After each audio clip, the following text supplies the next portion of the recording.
Welcome to Revealing the Narc. Join me as I highlight narcissistic traits in celebrities and public figures. Everything here is my opinion and not professional advice. If you enjoy the analysis, please like and subscribe. I want to analyze a particular event that Harry and Meghan attended on April 23, 2018.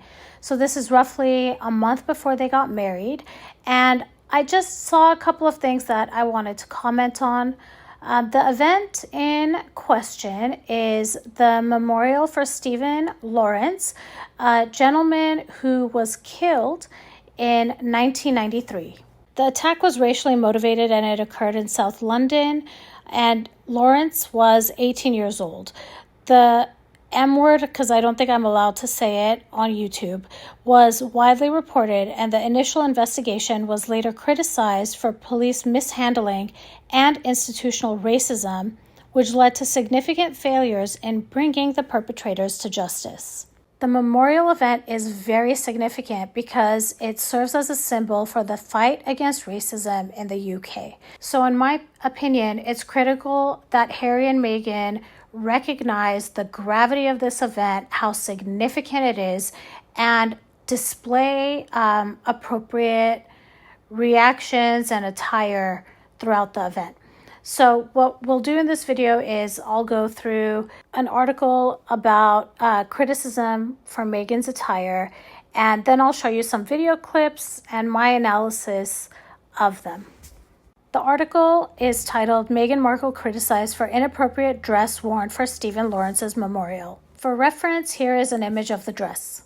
Just a few hours after their sister-in-law, Duchess Catherine, gave birth, Prince Harry and fiancée Meghan Markle stepped out in London to attend a memorial service for Stephen Lawrence. The 18-year-old British black man made headlines when he was tragically you guys can read it, I don't want to say it in case I get in trouble, in a racially charged attack 25 years ago, though no convictions were made until nearly two decades later. It was reported that Prince Harry had a part in the service on behalf of his father, Prince Charles, which took place at St. Martin-in-the-Fields Church in Trafalgar Square on Monday afternoon.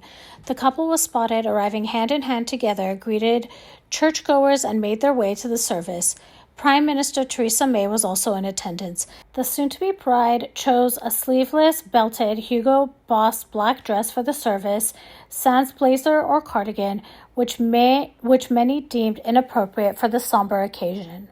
So I'm curious to know, what do you all think about what she wore to this service? Do you think it was appropriate? Please drop it in the comments. Okay, so let's get into the video clips. In this first clip, this is when they are arriving, and what I notice is that Meghan is a little bit behind Harry, and we know she hates this, allegedly, and she almost rushes forward to maybe try to greet people or get to the people before Harry does, but she's not able to make it. And another thing I notice is that she's swinging her arm. I've noticed that Meghan does this when she's trying to get Harry to hold her hand, but you can see that Harry is keeping his hand busy by messing with his button. However, ultimately, Meghan does end up catching Harry's hand and holding his hand as they enter the church.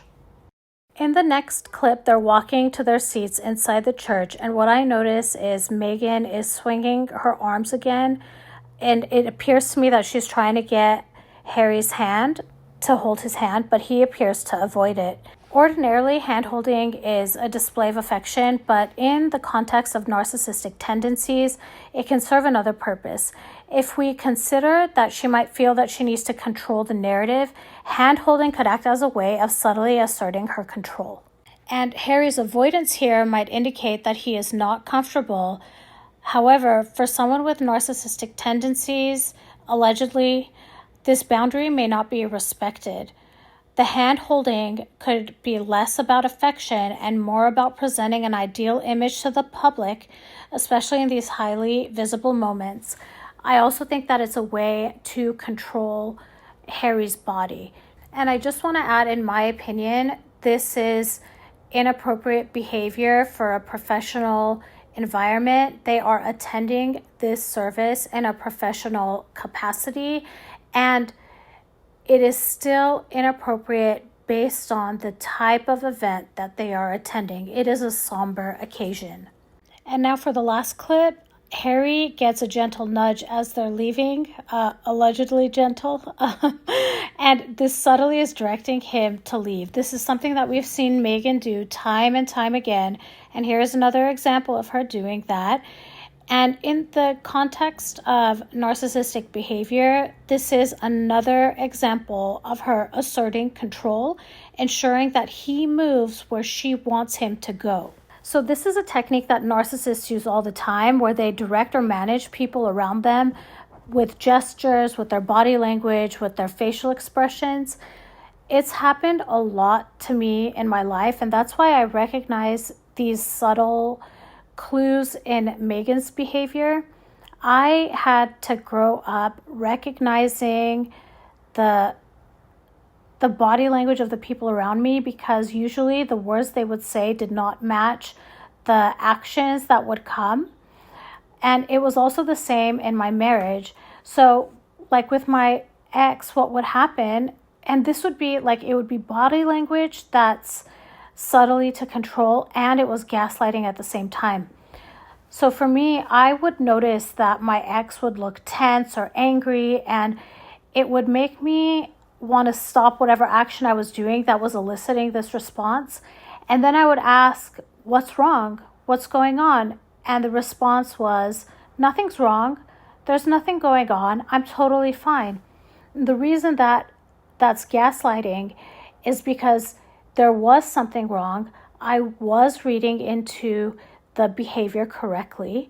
And what happens when you experience this over a long period of time, you doubt your perception of the world, you doubt your gut, and you start feeling like you're losing it, right? Because you know that something is wrong, but the person in front of you is saying nothing is wrong.